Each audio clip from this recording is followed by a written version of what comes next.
Assalamualaikum warahmatullahi wabarakatuh. Waalaikumsalam warahmatullahi wabarakatuh. Alhamdulillah wassalatu wassalamu ala sayyidina Rasulillah sayyidina wa maulana Muhammad ibn Abdullah wa ala alihi wa sahbihi wa mawala. La hawla wa la quwwata illa billah, amma ba'du. Bapak-bapak, ibu-ibu, saudara-saudara kaum muslimin rahimakumullah. Kapan kiamat itu akan datang? Ini rahasia Allah. Jangankan kita yang orang awam, baginda Nabi sendiri tidak diberitahu oleh Allah kapan kiamat itu akan terjadi. Tetapi sungguh pun demikian, banyak hadis-hadis yang menjelaskan ciri atau tanda-tanda datangnya kiamat. Nah, kalau sudah bicara soal tanda kiamat itu ada dua. Pertama yang disebut alamatus sughra, tanda-tanda kecil. Ini waktunya masih ada tenggang.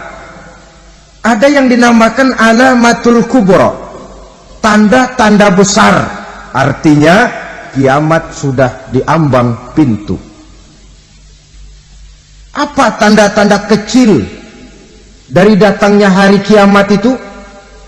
Misalnya kata Nabi, apabila ilmu sudah diangkat oleh Allah, artinya apabila ulama sudah banyak wafat, minat orang belajar agama berkurang, lalu kebodohan nampak merajalela di mana-mana, zina dikerjakan secara terbuka, minuman-minuman keras jadi kebanggaan, itu termasuk di antara tanda-tanda kecil terjadinya hari kiamat. Apalagi misalnya iza waladatil ammatu rabbataha, apabila budak sudah melahirkan tuan. Apa maksudnya? Ada yang mentafsirkan apabila anak sudah bisa membudaki orang tuanya. Orang tua yang melahirkan dia, yang membesarkan dia, demi setelah si anak besar jadi orang berpangkat, bertitel, berharta, berkedudukan. Jadilah orang tua itu budaknya.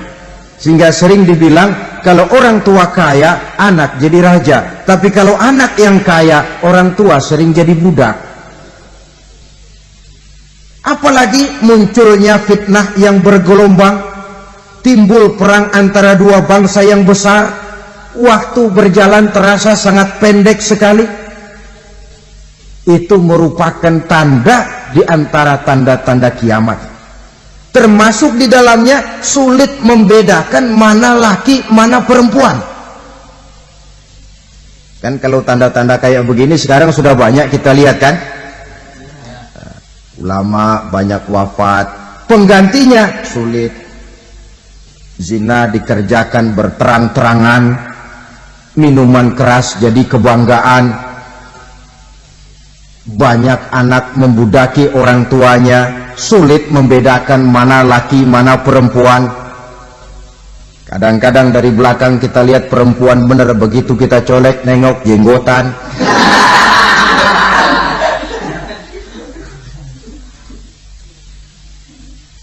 Ini termasuk tanda-tanda kecil, masih ada tenggang sampai akan terjadinya kiamat itu. Nah, yang dimaksud dengan tanda-tanda besar, ini tanda besar artinya kiamat sudah diambang pintu. Pertama, matahari terbit dari sebelah barat. Apabila matahari sudah terbit dari arah sebelah barat, tertutuplah sudah pintu taubat. Bersabda Nabi kita, la taqumus sa'atu hatta tatlu'a syamsu min maghribiha. Tidak akan datang hari kiamat sampai matahari terbit dari arah sebelah barat. Fa iza tala'at, manakala matahari telah terbit dari arah sebelah barat, wa ra'ahan nasu, manusia banyak menyaksikan itu, amanu ajma'un, mereka pun lalu beriman. yang tadinya kafir, yang tadinya ingkar, yang tadinya membangkang, setelah melihat matahari terbit dari sebelah barat, buru-buru beriman, berlomba-lomba mengucap 2 kalimat syahadat. Tapi apa yang terjadi? Kata Nabi, wadzalika hina la yanfa'u nafsan imanuha lam takun amanat min qabl. Hari itu adalah hari yang iman sudah tidak berguna lagi bagi seseorang apabila sebelumnya memang dia tidak pernah beriman. Au kasabat fi imaniha khaira, atau beriman tetapi tidak pernah melakukan kebajikan di dalam keimanannya itu.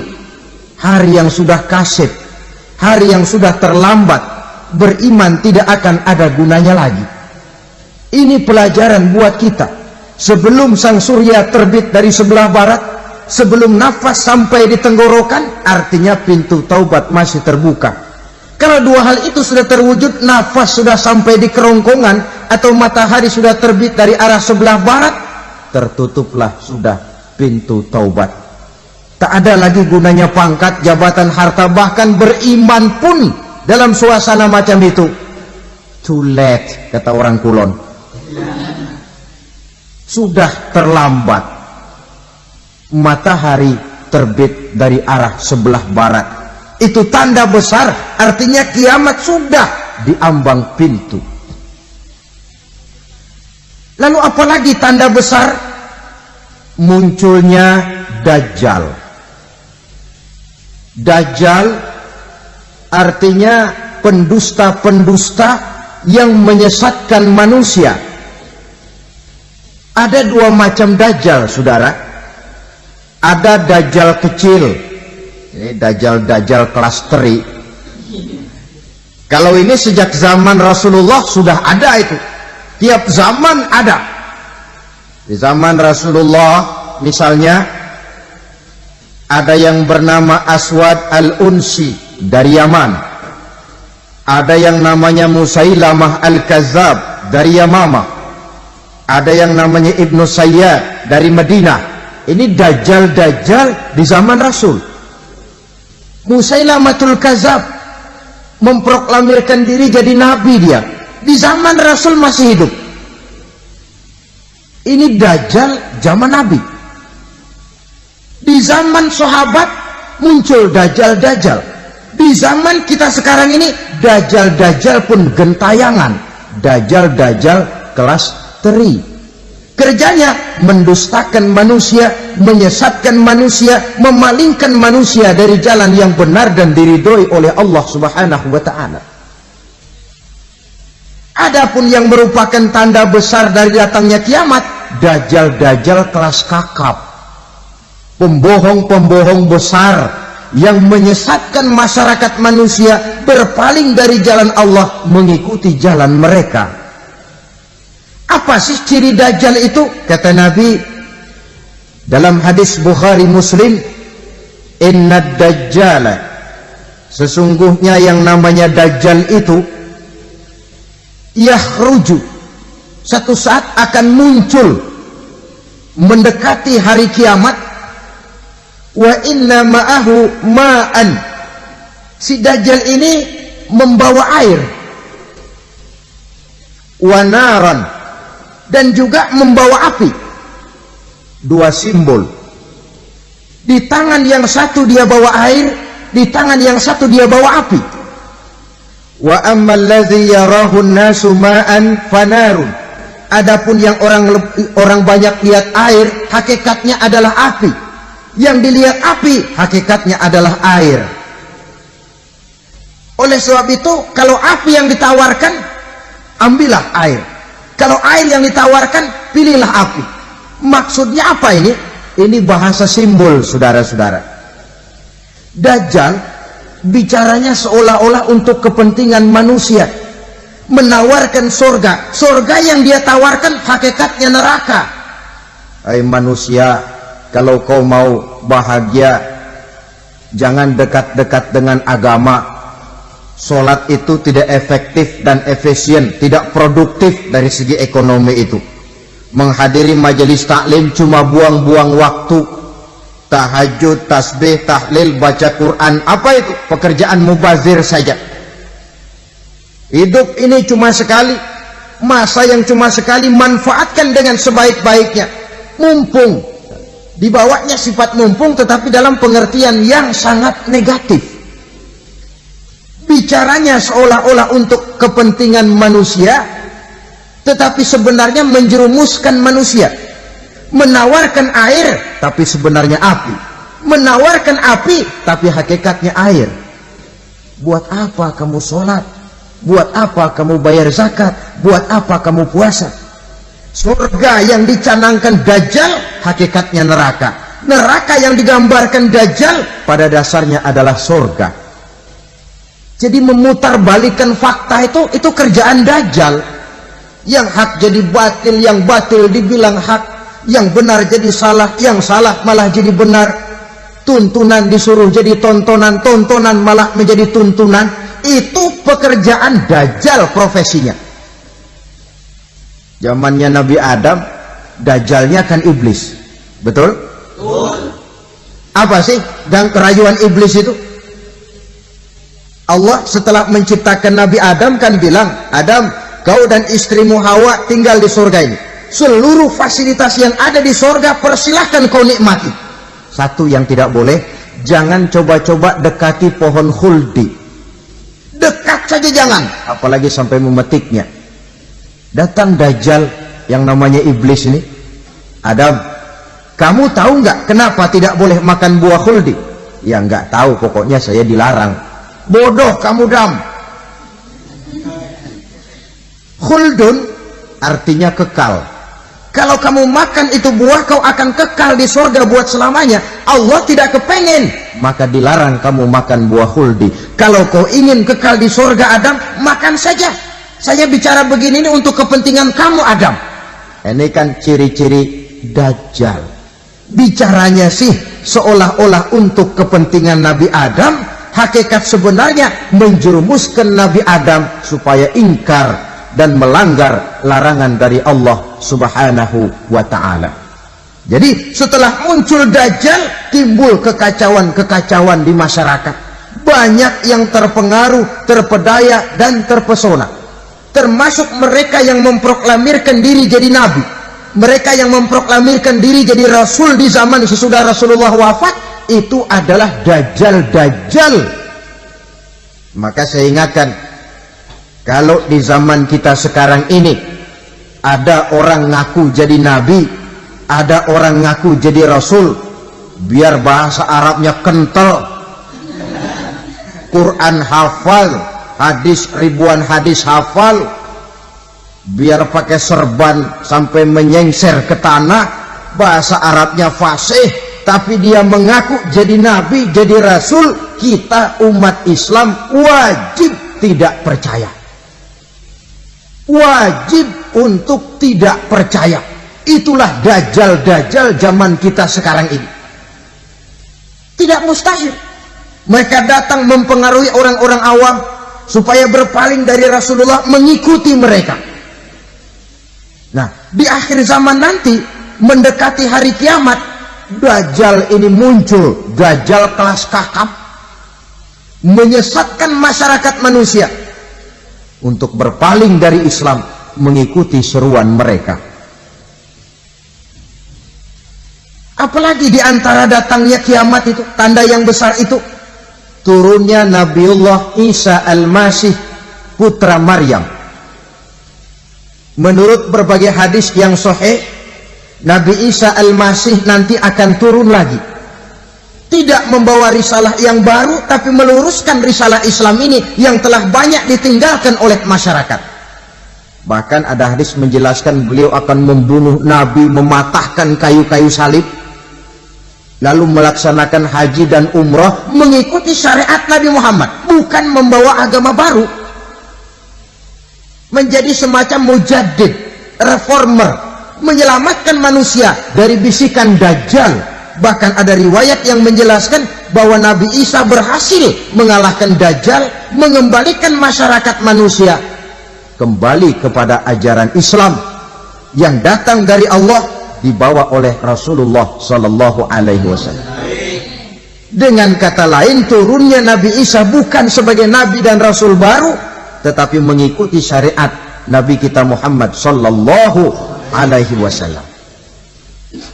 Saudara hadirin, ibu-ibu hadirat yang saya hormati, kemudian apalagi di antara tanda-tanda besar akan datangnya kiamat itu? Keluarnya asap atau awan.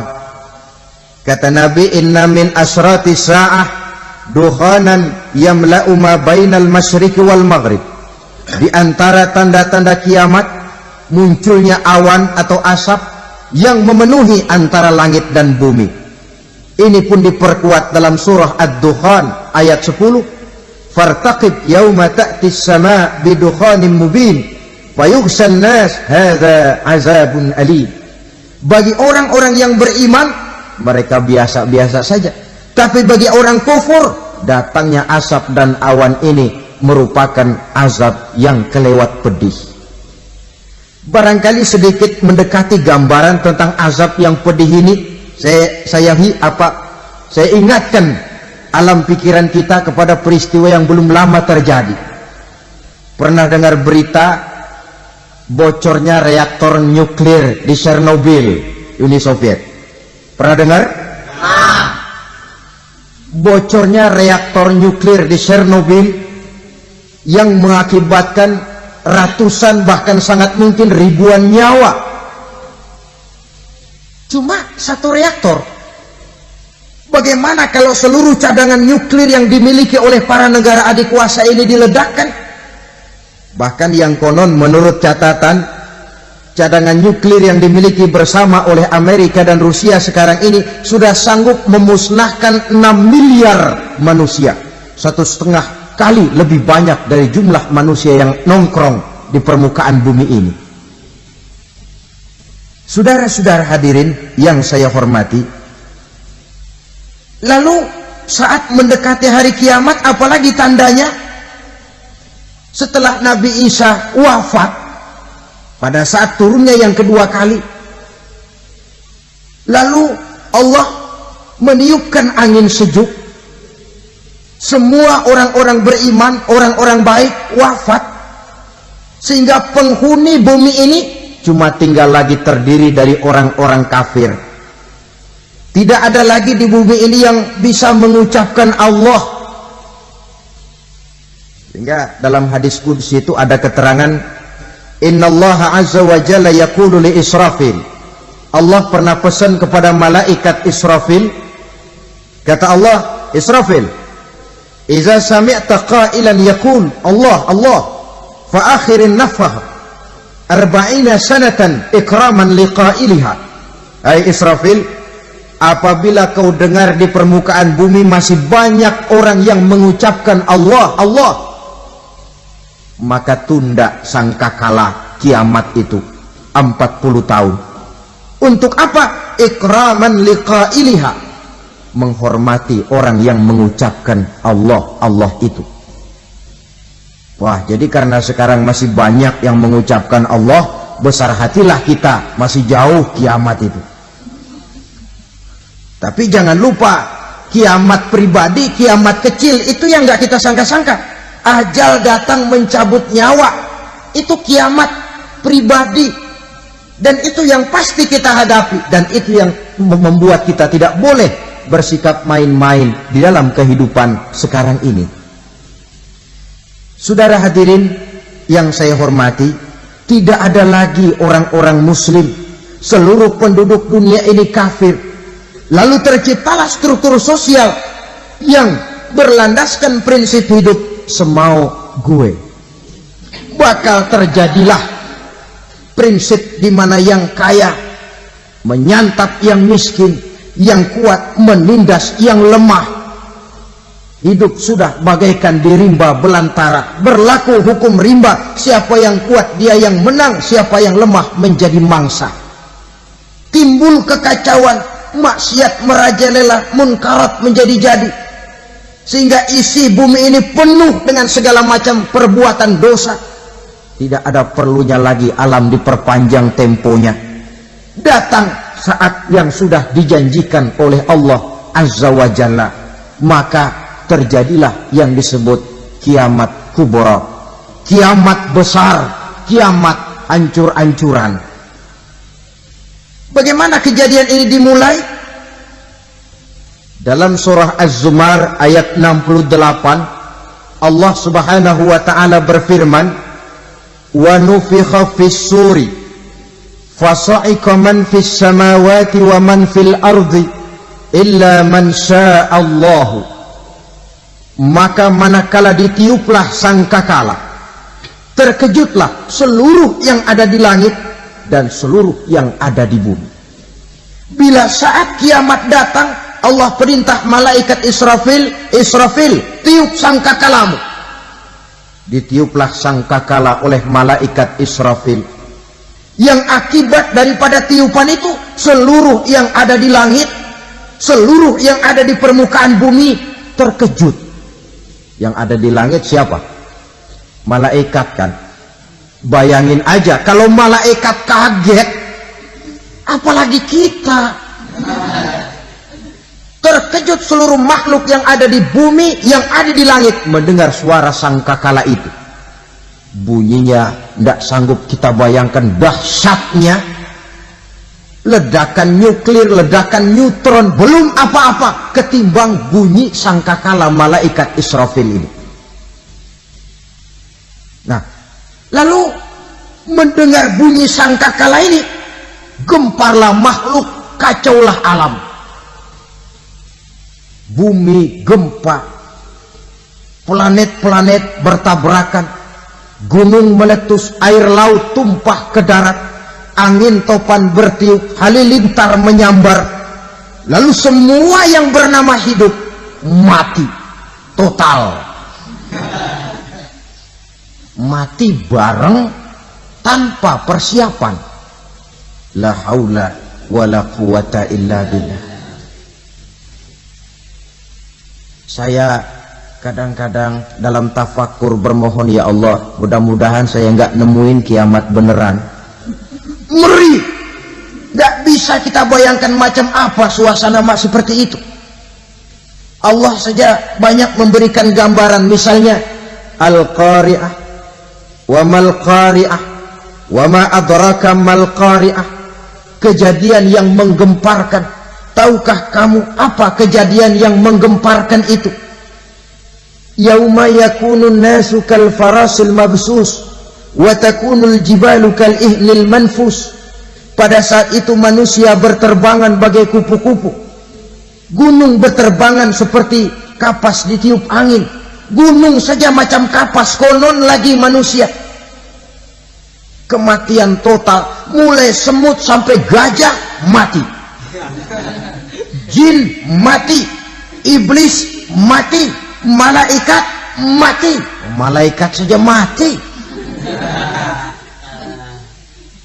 Saudara hadirin yang saya hormati, kematian total yang tanpa persiapan.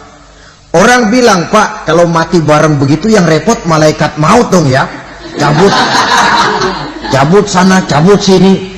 Itu kalau menurut logika kita, mestinya begitu menurut logika. Tapi logika juga yang bilang nggak perlu serepot itu. Sebab untuk mematikan listrik di wilayah DKI, di wilayah Jakarta, nggak perlu tiap rumah didatengin matiin, ya lama. Cukup dari kantor pusatnya saja PLN, tekan satu tombol, gelaplah seluruh Jakarta. Saudara hadirin yang saya hormati, kematian total. Lalu setelah kematian total, planet-planet juga mati, dalam arti tidak bergerak dan beredar. Angin mati, dalam arti tidak bertiup. Air mati, dalam arti tidak ada riak gelombang. Pokoknya semua mati.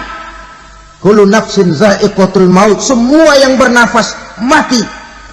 Dalam ayat lain, kullu man 'alaiha fan, semua yang ada di permukaan bumi fana. Yang kekal cuma Allah Subhanahu wa ta'ala. Yang paling belakang mati malaikat maut dan malaikat Israfil. Tapi mati juga sesuai dengan janji Allah. Menurut hadis Bukhari Muslim dari Abi Hurairah, masa tenggang waktu antara kematian total pada tiupan sangkakala pertama dengan proses kebangkitan pada tiupan sangkakala kedua 40 lamanya. Tidak dijelaskan oleh Abi Hurairah 40 jam, apa 40 hari, apa 40 tahun.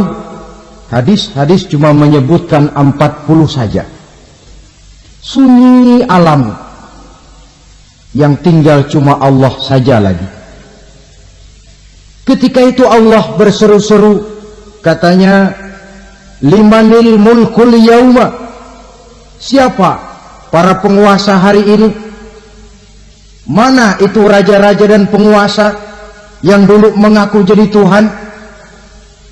Fir'aun, mana Fir'aun sekarang?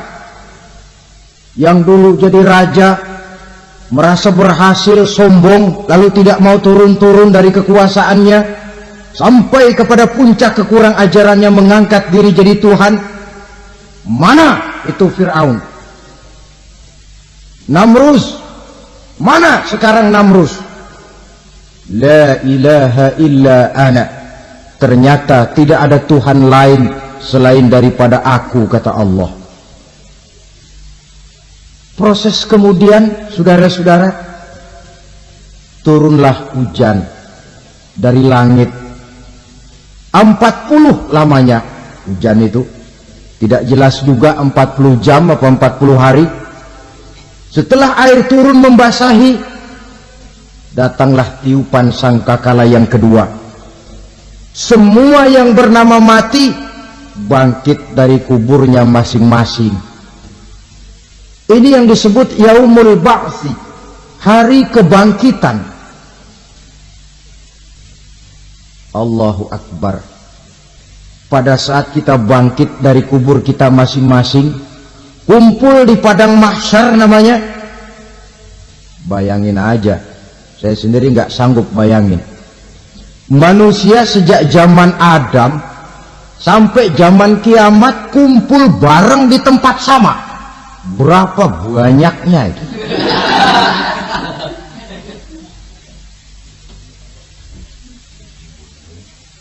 Dan yang luar biasa menurut satu riwayat, pada saat bangkit itu, Masya Allah, roman muka kita berubah,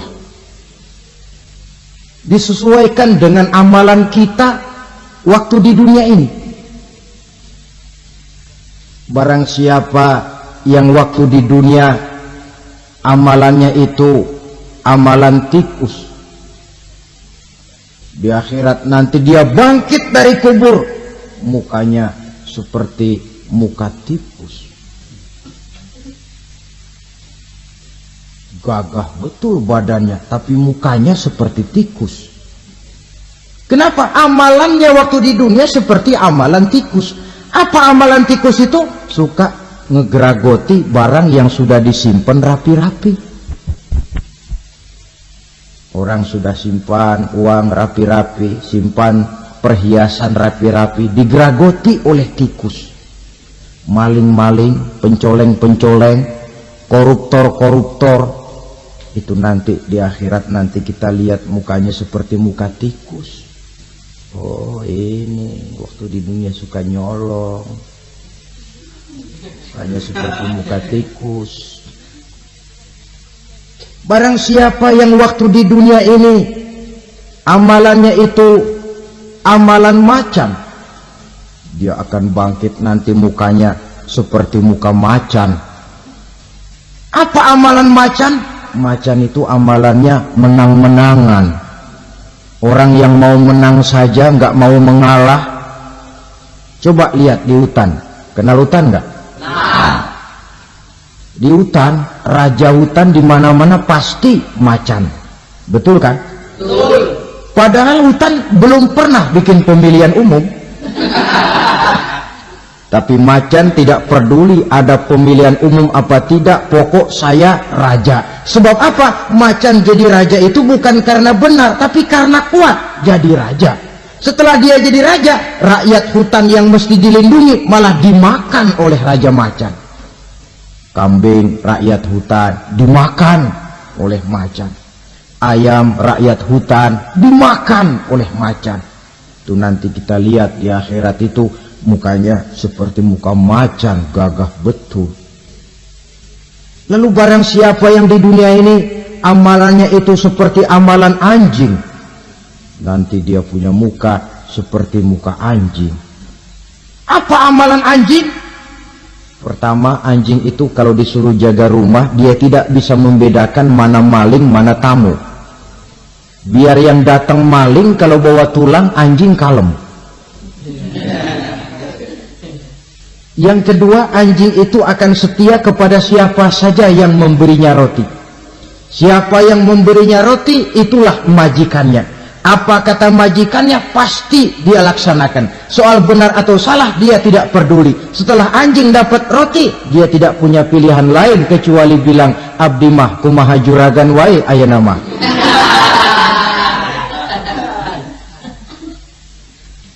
Saudara hadirin yang saya hormati, berkumpul di padang mahsyar, tiap orang sibuk dengan persoalannya masing-masing. Matahari waktu itu didekatkan oleh Allah, panas luar biasa. Ada yang saking panasnya itu mencucurkan peluh keringat sampai sebatas mata kakinya. Ada yang keringatnya sampai sedengkulnya, ada yang keringatnya sampai sepusatnya, ada yang keringatnya mengalir sampai sebahunya, ada yang kelelap oleh keringatnya sendiri, sementara orang di sampingnya nggak apa-apa. Bergantung lagi amalan dia waktu di dunia ini. Saudara-saudara, sebagian orang dalam kepanikan padang mahsyar berombong-rombong datang mereka menghadap Nabi Adam. Ya Adam, anta abal bashar. Hai Adam, Tuhan adalah bapak moyang manusia. Kami sebentar lagi akan disidang, dimintakan pertanggungan jawab. Tolonglah kami, hai Adam. Kata Nabi Adam, jangankan nolongin sampean, saya sendiri tanggung jawab di hadapan Allah. Ketika dulu tidak boleh makan khuldi, saya serobot. Sudahlah, urus diri masing-masing saja, nafsi-nafsi. Begitu kata Nabi Nuh, begitu kata Nabi Ibrahim. Tiap orang bertanggung jawab sendiri-sendiri. Ketika itulah saudara-saudara, nikmatnya menjadi umat Nabi besar Muhammad sallallahu alaihi wasallam. Sebab apa? Walaupun menurut abjad kita ini umat paling belakang, kan paling belakang kita ini toh, karena Nabi Muhammad adalah Nabi akhir, tapi akan dihisab lebih dulu, lewat di atas sirat lebih dulu, masuk surga lebih dahulu ketimbang umat-umat belakangan. Ketika Rasul mendekati ajal, beliau tanyakan itu kepada malaikat Jibril. Malaikat Jibril berkata, Muhammad jangan khawatir, Allah sudah berjanji, inni haramtul jannata ala sairil anbiya hatta tadkhulaha anta wa haramtuha ala sairil umami hatta tadkhulaha ummatuka. Surga aku haramkan buat seluruh nabi kecuali kalau engkau Muhammad sudah masuk ke dalamnya, dan surga aku haramkan buat seluruh umat kecuali kalau umatmu Muhammad sudah masuk ke dalamnya. Logikanya, walaupun menurut abjad kita umat paling belakang, bakal dihisab paling dulu, lewat di atas sirat paling dulu, masuk surga paling dulu, kalau mampir ke neraka juga paling dulu. Ya resiko, jangan mau enaknya aja paling dulu. Saudara hadirin yang saya hormati, setelah masa kebangkitan itu jangan dikira begitu bangkit langsung diperiksa, masih menunggu menanti ribuan tahun perhitungan padang mahsyar untuk sampai kepada proses yang disebut yaumul hisab, hari perhitungan. Seorang demi seorang bakal dipanggil. Bayangkan saja, kita se-RT saja di absen, kadang-kadang perlu waktu lama. Ini manusia sejak zaman Nabi Adam sampai datang hari kiamat, satu demi satu disidang di hadapan Qadhi Rabbul Jalil. Status sosial copot sudah waktu itu. Yang pernah jadi hartawan di situ tidak lagi kelihatan kehartawanannya. Yang pernah jadi jenderal tidak lagi dipanggil jenderalnya. Yang ustadz tidak lagi dipanggil al-mukarramnya. Seluruh status sosial selesai. Dipanggillah kita seorang demi seorang menghadap Qadhi Rabbul Jalil. Bagaimana proses penghisaban itu? Pertama proses tanya jawab. Di antaranya ada hadis menyatakan lan tazula qadama 'abdin yaumal qiyamah hatta yus'ala an arba'i khisalin. Besok di hari kiamat tidak akan bergeser telapak kaki seorang hamba sampai dia ditanya lebih dulu tentang 4 persoalan. Tentang ilmunya. Kemana ilmu itu diamalkan? Tentang umurnya.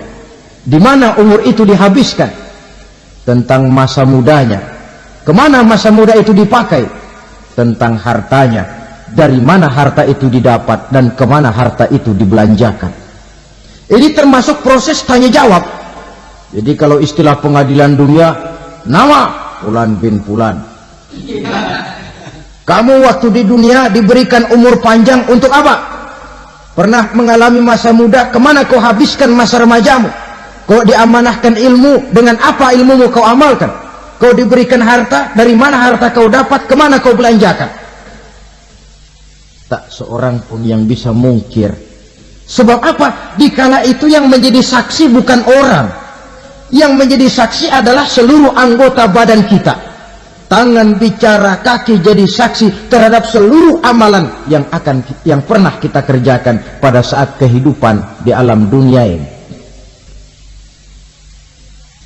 Selesai proses tanya jawab, lalu diperlihatkan buku catatan kita waktu hidup di dunia ini. Jangan lupa Allah itu menyiapkan 2 superkomputer kepada kita. Sebelah ditempelin sebelah kanan, yang sebelah tempelin di sebelah kiri. Komputer itu namanya Raqib dan Atid. 2 malaikat yang apabila baik kita lakukan, refleks saja akan menulis kebajikan kita. Jahat kita kerjakan, akan tertulis. Catatan itu nanti diperlihatkan kepada kita. Waduh, alangkah malunya pada saat diperlihatkan catatan kita, buku rapot kita merah melulu. Barangkali diperiksa sambil diomelin, brengsek lo.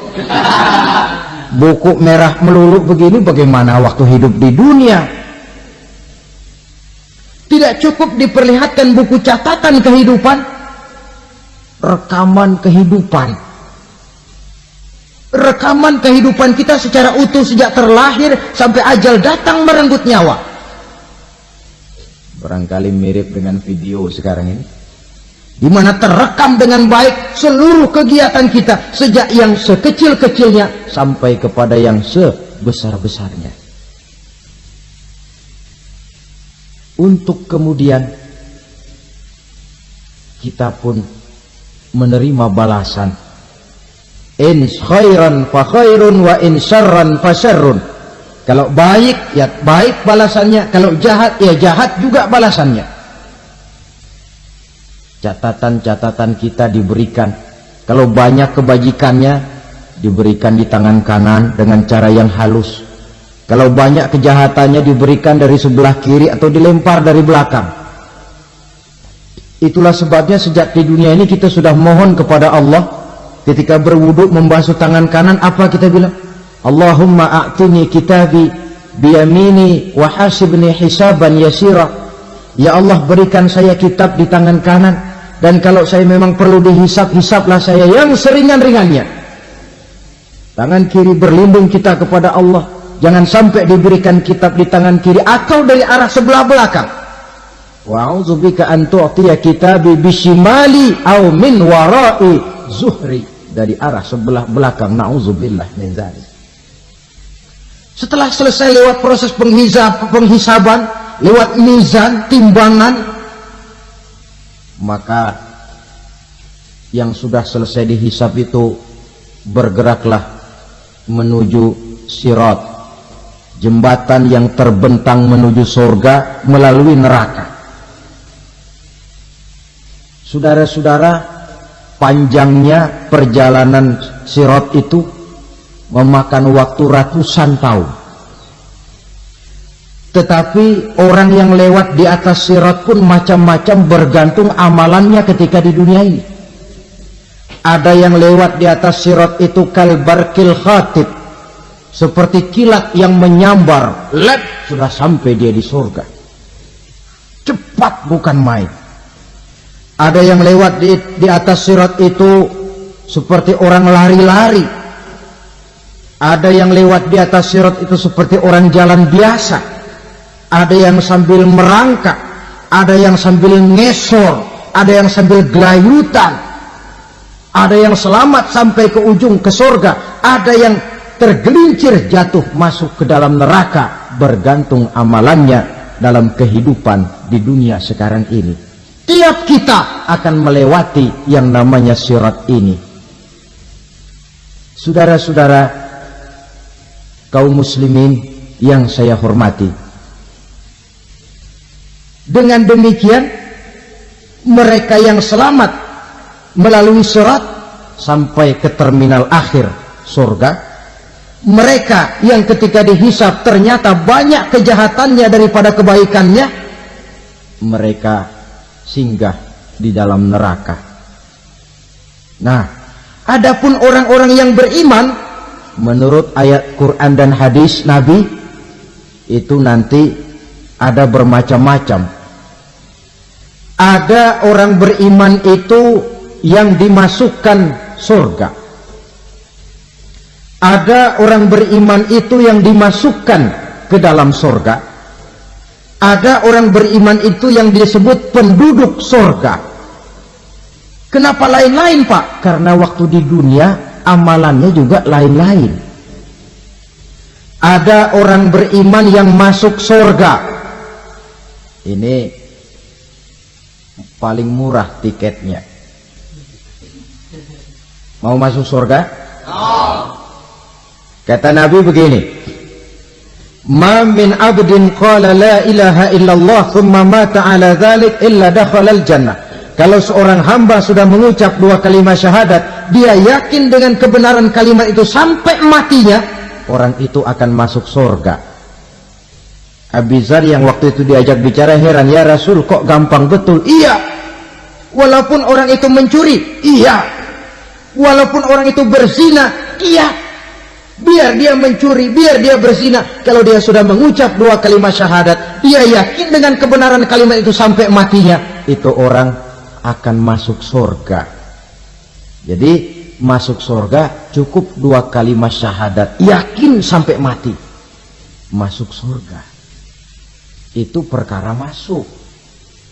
Tapi kalau pertanyaannya diterusin, masuknya kapan, Pak? Nah, ini lain lagi urusannya. Sebab ada yang masuknya itu langsung, ada yang mampir dulu. Di sana tempat cuma dua, kalau tidak surga, neraka.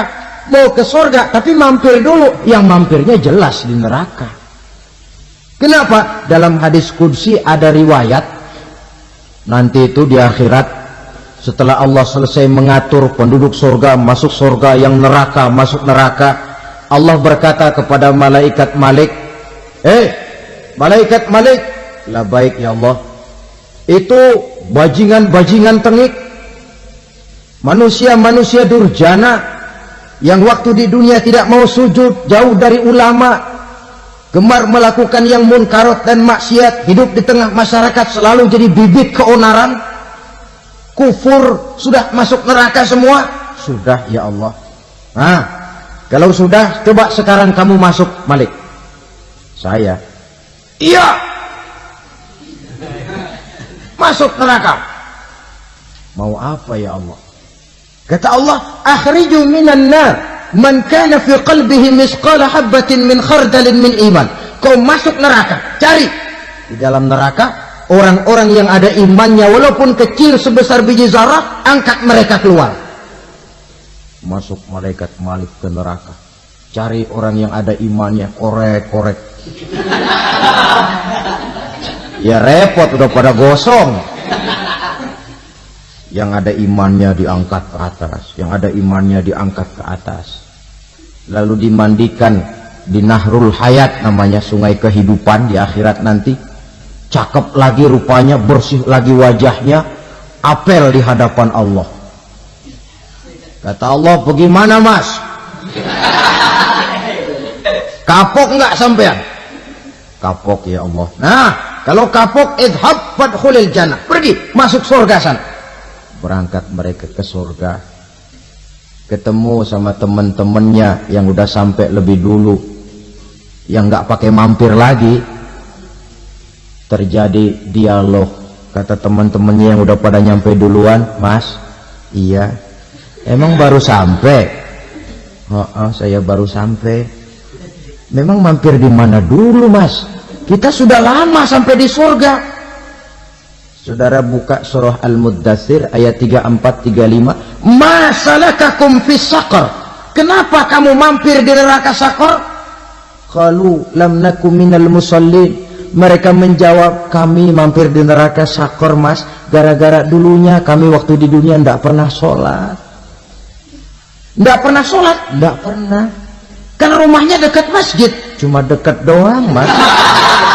Sholat mah enggak saya. Enggak pernah ngasih makan fakir miskin, enggak pernah hadir di majelis taklim, pendeknya enggak pernah melakukan kebajikan. Maka saya pun mampir di neraka Saqar. Untung betul saya punya iman mas, sedikit.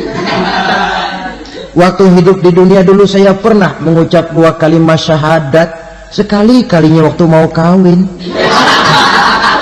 Masya Allah.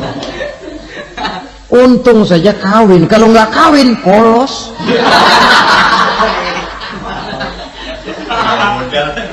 Itu juga pengulu sudah setengah mati ngajarin.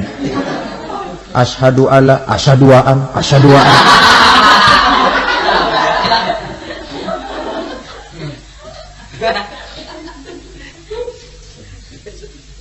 Ini namanya masuk surga, ada mampir dulu. Ada pula orang mukmin itu yang dimasukkan surga. Namanya dimasukkan kan terima beres. Saya masuk ke rumah, jalan sendiri, cari tempat sendiri. Saya dimasukkan ke dalam rumah, terima beres, pokok ada di dalam, itu dimasukkan namanya. Nggak pakai mampir. Tapi tentu tiketnya lebih mahal ketimbang yang pertama tadi. Apa kata Allah? Innal ladzina amanu wa amilus shalihat la ukaffiranna anhum sayyi'atihim wa la udkhilannahum jannah. Sesungguhnya orang-orang yang beriman kemudian beramal soleh, kami hapuskan segala dosa dan kesalahannya, kami masukkan mereka ke dalam surga. Lihat ayatnya, Allah yang memasukkan, kita yang dimasukkan. Tidak pakai transit, tidak usah mampir. Cuma tidak cukup syahadat, tidak cukup amanu, tapi diiringi dengan wa amilus shalih. Iman, amal. Tidak cukup syahadat, lalu dibuktikan dia sholat, dia zakat, puasa, lalu dia melakukan berbagai macam kebajikan. Ini yang menyebabkan dia tidak pakai mampir di tempat yang bernama Saqar. Lalu ada pula orang mukmin itu yang disebut penduduk surga. Wah, ini sudah VIP ini. Ashabul jannah, penduduk surga. Siapa mereka? Kata Allah, innal ladzina amanu summa istaqamu fala khaufun 'alaihim wa la hum yahzanun ulaika ashabul jannah hum fiha khalidun. Sesungguhnya orang-orang yang beriman lalu istiqamah, tetap dalam melaksanakan perintah Allah, tidak goyah, tidak labil tapi stabil, istiqamah, mereka tidak takut dan tidak bersedih hati. Merekalah penduduk surga. Iman, istiqamah. Tidak punya duit, sembahyang. Banyak duit, sembahyang. Miskin, sembahyang. Kaya, tetap sembahyang. Istiqamah. Kadang orang kalau susah rajin ke masjid, banyak duitnya ngelihat masjid melengos. Itu yang dibilang waktu miskin hamba Allah, setelah kaya jadi hamba harta. Bergeser, tidak ada nilai istiqomahnya. Saudara-saudara, dengan begitu penduduk neraka itu dua. Ada penduduk permanen, ada penduduk yang semi permanen. Yang semi permanen orang-orang beriman yang mempunyai dosa besar. Mereka masuk ke neraka untuk menerima azab sesuai dengan dosanya. Bila selesai masa azab itu, mereka akan diangkat untuk ditempatkan kembali ke dalam surganya Allah Subhanahu wa ta'ala. Nah, dikala itulah saudara-saudara, ada yang disebut syafaat dari Rasulullah Sallallahu Alaihi Wasallam. Tapi tentu jangan lupa, syafaat ini ibarat kain menambal dia. Kita punya kain bolong-bolong sedikit, syafaat yang menambal. Sholat kita ada kurang dikit, sedekah kita ada campur riak dikit, amalan kita ada tidak karena Allah dikit, kita berharap syafaat. Jadi biarlah kain masih bolong-bolong, yang penting punya kain. Tapi kalau kainnya tidak ada, yang ditambal apanya? Sholat tidak, puasa tidak, zakat tidak, berharap syafaat saja, ya, terlalu berlebihan itu. Saudara hadirin yang saya hormati, apabila selesai proses penghisaban, proses penghitungan, maka dikala itulah manusia terbagi dalam dua kelompok besar. Fariqun fil jannah wa fariqun fis sa'ir. Sekelompok orang-orang beruntung yang masuk ke dalam surga, dan sekelompok lagi masuk ke dalam neraka. Akan memakan waktu untuk menceritakan sifat surga dan neraka, tapi insya Allah pada kesempatan pertemuan lain saya sampaikan. Namun sebagai gambaran umum cukuplah saya sampaikan sebuah hadis qudsi. Allah jelaskan, a'dadtu li'ibadiyas salihin ma la aynun ra'at wa la uzunun sami'at wa la khatara fi qalbil bashar. Aku sediakan buat hamba-hambaku yang soleh, yang tidak pernah terlihat oleh mata, tidak pernah terdengar oleh telinga, dan belum pernah terdetik dalam hati manusia. Jadi kenikmatan surga belum pernah dilihat mata, belum pernah didengar telinga, belum pernah terdetik dalam hati. Pedihnya azab neraka belum pernah terlihat mata, belum pernah terdengar telinga, belum pernah terdetik dalam hati. Saudara hadirin yang saya hormati, oleh karena itu sebagai uraian akhir daripada kiamat ini, marilah sama-sama kita memanfaatkan hidup dengan sebaik-baiknya, supaya jangan timbul penyesalan di hari kemudian nanti. Mudah-mudahan kita seluruhnya diselamatkan Allah dari azab neraka dan mendapat surga dan ridhonya. Sekian dan demikianlah pertemuan kita kali ini. Terima kasih banyak atas segala perhatian. Mohon maaf atas segala kekurangan. Usikum wa nafsi bitaqwallah. Wassalamualaikum warahmatullahi wabarakatuh. Waalaikumsalam warahmatullahi wabarakatuh.